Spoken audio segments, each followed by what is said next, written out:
નમસ્કાર મિત્રો, આજના આ ખાસ એક્સપ્લેનરમાં તમારું સ્વાગત છે। આજે આપણે એક એવા ટોપિક પર વાત કરવાના છીએ જેની ચર્ચા લગભગ દરેક ઘરમાં અને શાળામાં થતી જ હોય છે, બાળકોને ઘડિયા શીખવવા। સાંભળવામાં થોડું કંટાળાજનક કામ લાગે ને, પણ જો યોગ્ય અને નવી પદ્ધતિઓ અપનાવીએ તો આ જ કામ એકદમ મજેદાર અને દરેક બાળક માટે એકદમ સરળ બની શકે છે। તો ચલો ફટાફટ શરૂ કરીએ।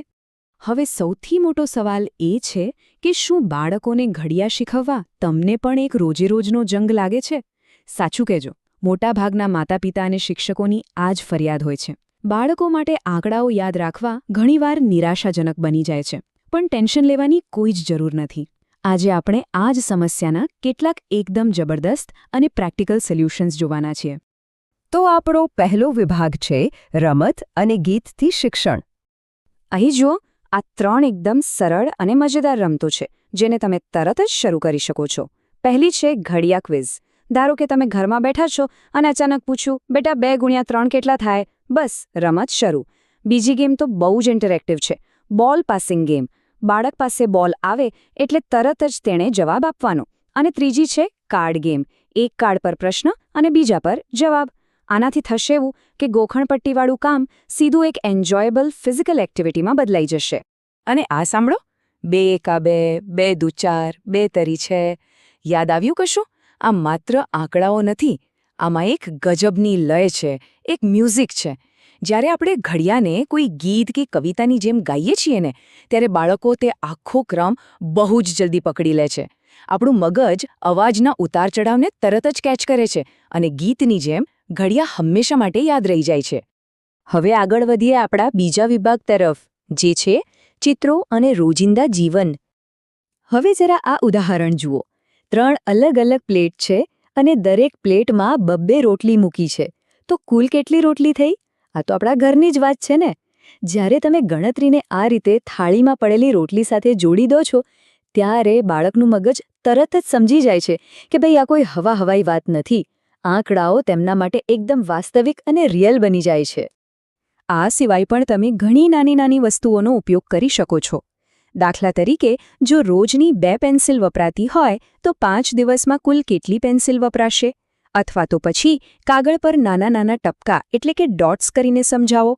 જો 2 વસ્તુઓના 3 ગ્રુપ બનાવીએ તો 6 થાય, બરાબર ને?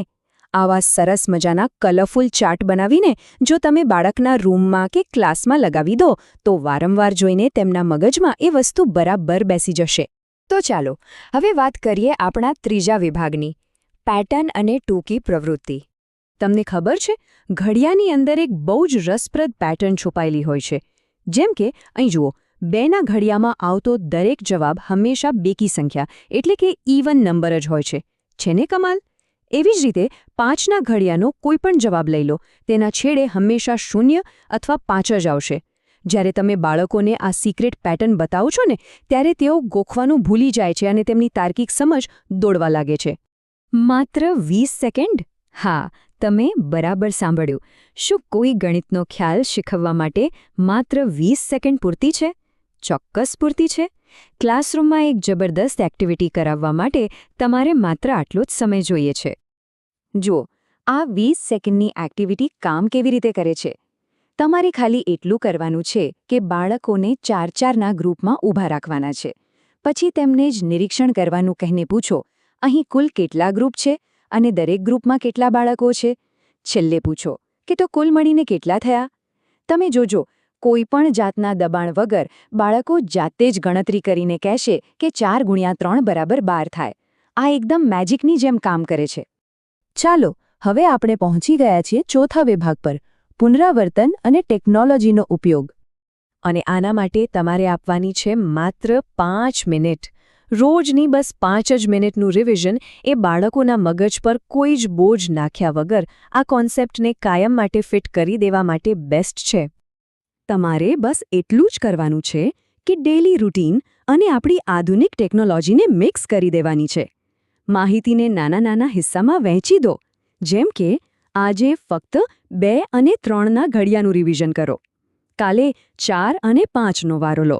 અને હા, આજકાલ સ્માર્ટફોનમાં એટલી બધી મસ્ત ઇન્ટરેક્ટિવ એપ્સ અને યુટ્યુબ પર એનિમેટેડ વિડીયોઝ અવેલેબલ છે। આ એનિમેશન જોવાથી બાળકોના મનમાં ગણિતના અઘરા સિદ્ધાંતો એકદમ સરળતાથી સ્પષ્ટ થઈ જાય છે. હવે આવીએ આપણા અંતિમ અને સૌથી મહત્વના વિભાગ પર, ગોખણપટ્ટી નહીં, સમજણ મહત્વની. અહીં ડાબી બાજુ જુઓ, ગોખણપટ્ટી, અને જમણી બાજુ છે સાચી સમજ. આપણે જૂની, ડરાવીને યાદ રખાવાની રીતો ભૂલી જવાની છે. આપણે અત્યાર સુધી જે 8 તકનીકો જોઈ, તેનો મેઇન ટાર્ગેટ જ એ છે કે બાળકો વિષયના મૂળને સમજે. કારણ કે જબરદસ્તી ઘોખાવવા કરતાં વિષયની પાછળનું લોજિક સમજાવવું એ હજારો ગણું વધારે પાવરફુલ અને કાયમી પરિણામ આપનારું છે. અને હવે જતાં જતાં જરા વિચારો, જો બાળકો અત્યારથી જ ગણિત પાછળનું સાચું કારણ અને તેનું લોજિક સમજી લેશે, તો ભવિષ્યમાં તેઓ બીજું શું સિદ્ધ નહીં કરી શકે. આ પદ્ધતિઓથી બાળકોમાં માત્ર ગણિત માટે જ નહીં, પણ અઘરા પ્રોબ્લેમ સોલ્વ કરવા અને જીવનભર નવી વસ્તુઓ શીખવા માટેનો એક ગજબનો ઉત્સાહ જાગે છે. તો બસ આજથી જ આ નવી પદ્ધતિઓ અપનાવો અને ભણતરને એક જબરદસ્ત યાત્રા બનાવી દો. આજના આ